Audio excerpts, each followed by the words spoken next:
Okay, Steven, I'm done playing. Fuck you.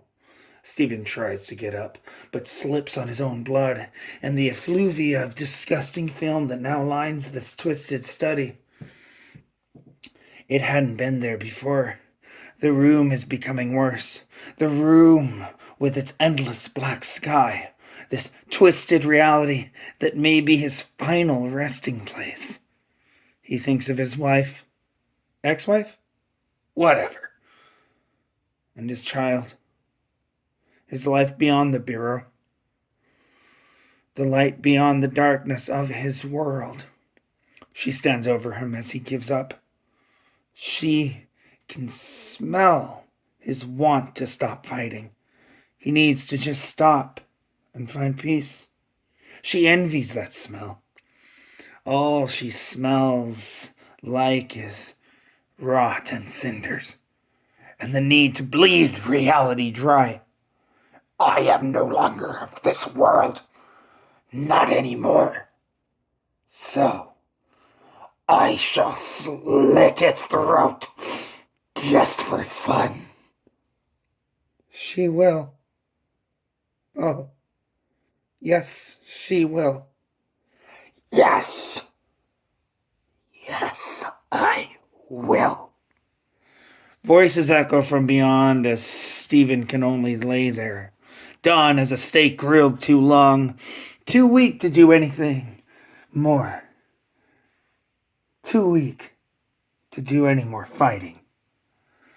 The Bureau will take care of his wife and kid. At least he can count on that. Not much in life left to count on anymore. He looks up at his killer. At her spired crown and those eyes. Those fucking eyes ever weeping darkness down those pale, rune-laden cheeks. I will have you. Zabithia growls like thunder as she stands over Stephen, no longer allowing him to move as she clenches her right fist, claws digging into her palm, binding him. She's used to them bleeding. Jesus himself would have wept if he'd felt the pain she had, and that delights her. She speaks through her teeth, seething her black blood through the gaps in her fangs with every dark breath of ecstasy. Before I dispatch you and spit you into the void like a watermelon seed, I have to show you something. Something splendid and dark as the pits you know I'm from. Let me show you them. Those that dream us so lovingly and cold. Zabithia stands over him, one inky foot on either side of his torso as he stares up at her, brow ever quivering with rage, furrowed in determination. He'll never give her his fear. He'll hold that to his chest until he dies, until she crawls through him back to his body, sitting in the thirsty spider, riding those rivers of blood back to his flesh like always. But first, she must touch his forehead with her dripping claws.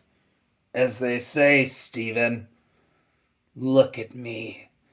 As they say, I have such sights to show you. And then her claws make contact with his spectral flesh. She pushes her claws through his head and bleeds herself into him, showing him where she's been. Your kind has looked for it for so long. My father saw it with your bureau's money. I saw it. Through that iron gate we bore witness to it. Those things, and I fell in love. I walked into the dark to find them, and I did, and I was changed. Now, see. Stephen sinks further down into the depths, further than he's ever delved in all his meditations, and he sees the dark. Lightning of dark violets and radiant reds flash in the distance as spherical beings with wild tendrils and blinking or eternally closed eyes dream and see and breathe darkness as in the distance grows a tree, an endless tree. All is made of obsidian flesh and bony tendrils.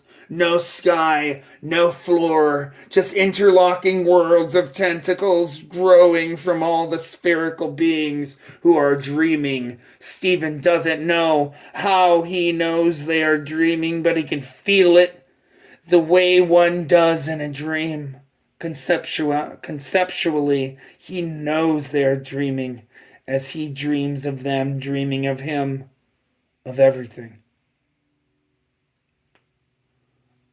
All things.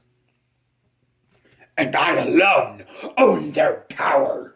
I am the Shadow Witch that did what no other has. I've eaten them, absorbed them like amoeba absorbs its food with glee. I am eternity. I'm coming for the IAB. You better fucking believe. Do you see?